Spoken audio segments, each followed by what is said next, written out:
ફરી એક વખત ક્રિકેટ કાર્નિવલ માટે તૈયાર થઈ ગયું છે અમદાવાદ। આઈપીએલ 2026ની ફાઇનલ મેચ હવે વિશ્વના સૌથી મોટા ક્રિકેટ સ્ટેડિયમ નરેન્દ્ર મોદી સ્ટેડિયમમાં રમાવાની છે।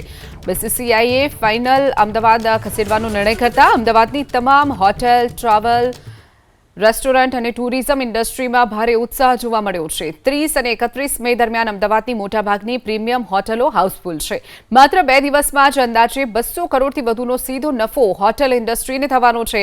તો બીજી તરફ અમદાવાદ આવતી તમામ ફ્લાઇટના ભાડા પણ 35,000 સુધી વધી અને આસમાને આંબી ગયા છે। જ્યારે હોટલમાં એક રૂમમાં નાઇટ સ્ટેનો ચાર્જ પણ 36,000 સુધી પહોંચી ગયો છે। આઈપીએલની ફાઇનલ મેચના કારણે એસજી હાઈવે, મોટેરા, ચાંદખેડા અને ગાંધીનગર વિસ્તારની હોટલોની સૌથી વધારે ડિમાન્ડ જોવા મળી રહી છે।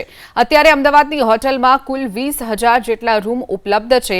જો કે આઈપીએલની ફાઇનલ મેચના કારણે તમામ રૂમ બુક થઈ જાય તેવો પણ અંદાજ લગાવવામાં આવી રહ્યો છે। અત્યારે 200 જેટલી 3 સ્ટાર અને 5 સ્ટાર હોટલ છે, પરંતુ આગામી સમયમાં ઓલિમ્પિક ગેમ્સ અને કોમનવેલ્થ ગેમ્સ અમદાવાદમાં યોજાવાની તૈયારીઓ ચાલી રહી છે, જેના કારણે આગામી સમયમાં હોટલોની સંખ્યા ડબલ થઈ જાય તો નવાઈ નહીં। અત્યારથી જ મોટાભાગની હોટલના ભાવમાં ધરખમ વધારો જોવા મળી રહ્યો છે। જે હોટલના ભાવ 8 થી 10,000 સુધી રહેતા હોય છે તે હોટલના ભાવ અત્યારે 25 થી 30,000 પર પહોંચી ગયા છે।